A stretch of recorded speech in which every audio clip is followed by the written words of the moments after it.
Video Girl.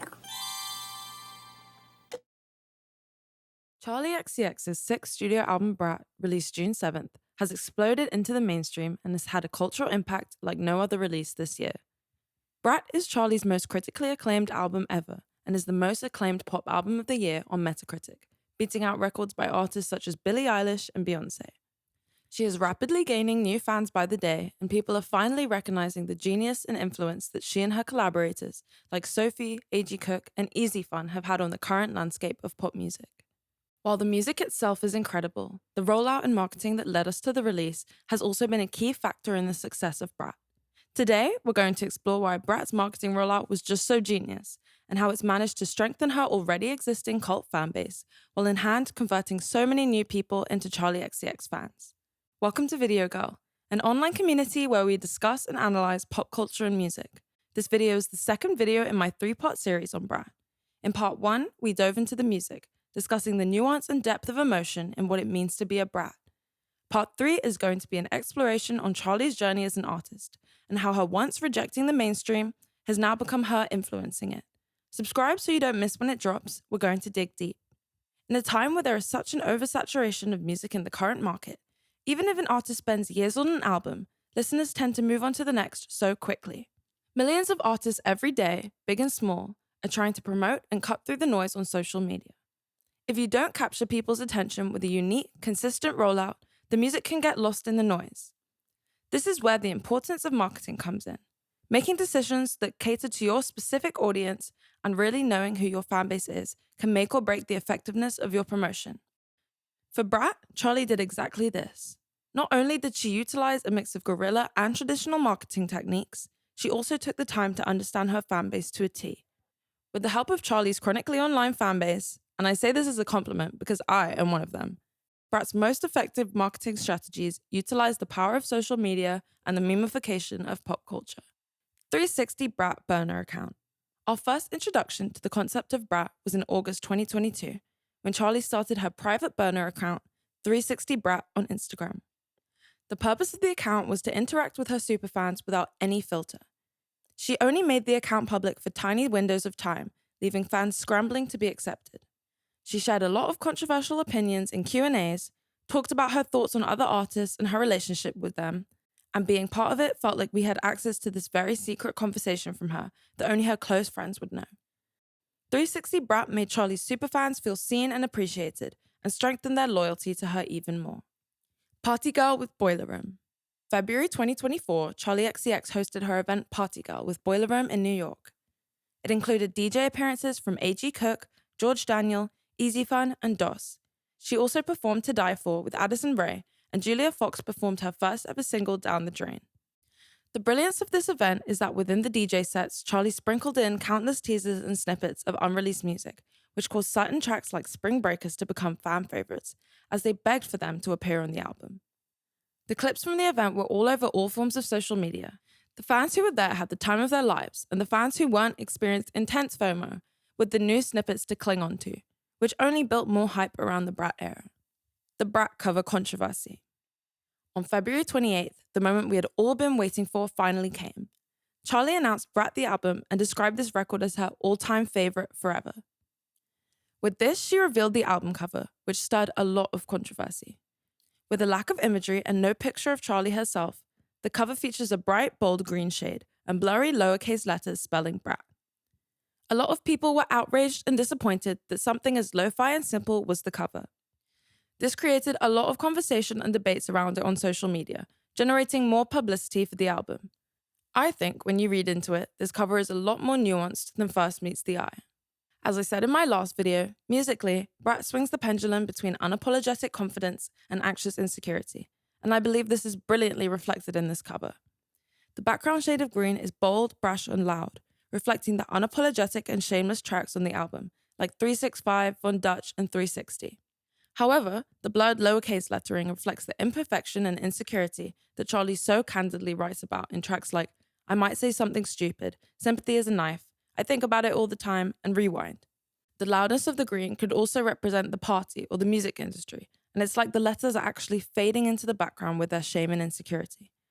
The album cover also started a conversation around women in pop and their bodies being treated like a product. Women in music can't seem to just exist without continuous conversation on their bodies, when it really has nothing to do with their artistry and should never matter. Charli said on Twitter, "I think the constant demand for access to women's bodies and faces in our album artwork is misogynistic and boring." Other artists like Grimes also chimed in on the conversation and unintentionally promoted Charli's album within a cross-section of different fan bases. The Brat generator and memes. Charli's album cover really became the gift that kept on giving. Fans started creating endless screen memes and interpretations of the album cover, sharing them all over social media. I must say, when I see anything outside with a similar shade of green, I immediately think about Brat. Charli and her team leaned into this and created a Brat generator where fans could personalize their own content in the style of the Brat cover. This led thousands of people changing their profile picture using this generator. All of this created even more buzz for Brat's release, like a marketing wildfire. People who weren't fans of Charli or even aware that she was dropping an album then became aware because of social media and fan content. The 360 music video.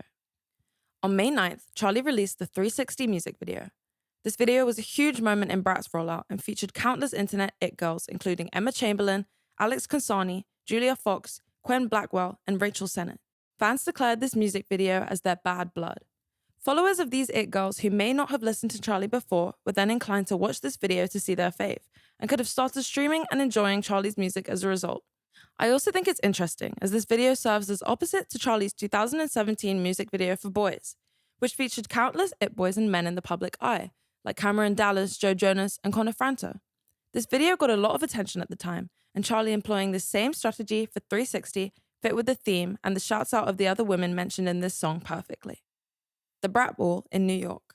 One day out of the blue, Charli started a TikTok live of a green wall, which quickly became known as the Brat Wall. Fans were trying to figure out its location, and people went to visit the wall, which turned out to be in New York. This is super effective, as New York is her third highest streaming city after London and LA. On May 2nd, she tweeted out the wall's location, and fans flocked as she made a surprise appearance, dancing on top of a car in front of the wall, interacting with fans and singing her songs. Fans then, of course, recorded these moments and posted them to social media, giving Charli even more exposure. The wall became like a landmark for Charli XCX fans.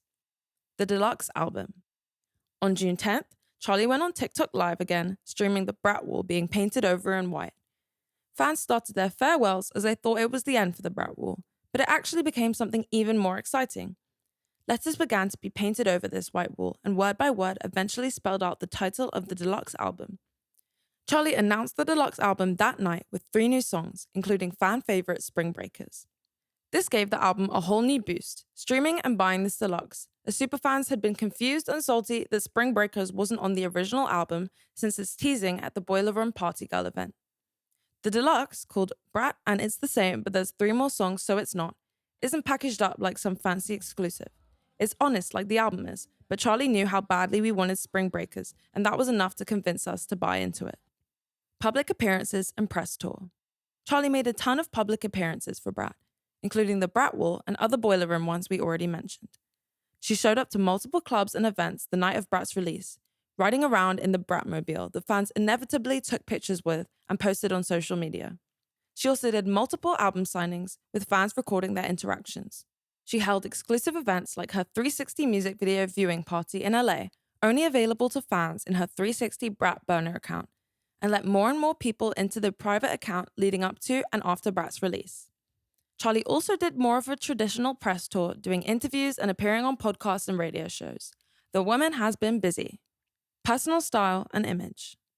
Charli also changed her look this era, sporting more simplistic but effective fashion pieces and giving her outfits an edge with however she chooses to style pieces around them. Charli's long curly hair this era is something that particularly struck me. It feels symbolic in the theme of being unapologetically herself during this album, as it is a return to her natural hair but elevated. It's long and bold and beautiful and feels like a metaphor to me. It is also reminiscent of how she wore her natural hair when she first started her career. It highlights how far she's come now, having a full circle moment, returning to her rave roots this album. This whole Brat look is my favorite of hers, and I think she appears more comfortable and self-assured in these looks than ever before. Live shows. I also want to mention how incredible Charli's live shows from this era have been looking. She recently played in Barcelona for Primavera Festival and has done a string of shows in major cities like New York, Chicago, and LA, which have looked phenomenal. She looks so confident and in her element on stage, and everything from the backdrops to the stage and the light design looks so good. She's also going on a joint tour with Troye Sivan, of whom they share the same manager, and I can't wait to see how these shows look. Some other notable moments that I want to mention during this rollout include, of course, Addison Rae's iconic scream in the A.G. Cook Von Dutch remix, and the Young Lean and Robin 360 remix. Charli changing all her album covers on streaming platforms to be in the theme of the Brat cover. The design of the Brat vinyls, where you had to rip them open to access the vinyl, and the discourse with some fans loving it and some hating it.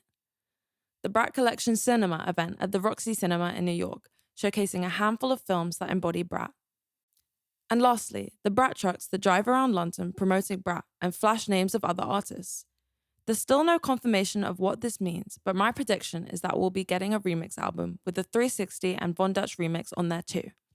We know there's a remix with Shy Girl for 365, and one of the other buses flashed Kesha's name, so perhaps she'll be making an appearance on a remix. Let me know if I forgot anything. In conclusion, at the end of the day, I think the reason Charli XCX's Brat rollout has been so effective is because the promotion has come off as 100% authentic. Brat is also Charli's first album on her renewed contract with Atlantic, and perhaps she had a higher budget and more leverage this time around. She really showed up for her fans and made them feel included in the rollout, leading them to go off and further promote the album for her through all the content interaction and memes. People who started out not knowing or caring about Charli's music became invested due to social media. Charli understood her fanbase and demographic really well, so they felt super seen and in turn rode for her even harder. Everything about Brat has been inventive and eye-catching. Nothing about this rollout came off as desperate or forced, and it all fit exactly into the theme of the release. There was no scripting or treating her fans like they were gullible or stupid, and she was herself in interviews instead of some PR version, which furthers the rawness of Brat. All the club events and appearances made total sense for fans, and to have their core memory associated with Brat as them in the club with Charli XCX is pretty amazing. Dropping Brat at the beginning of summer was also genius, as we can now go off and have a Brat summer where the album will definitely live its best life.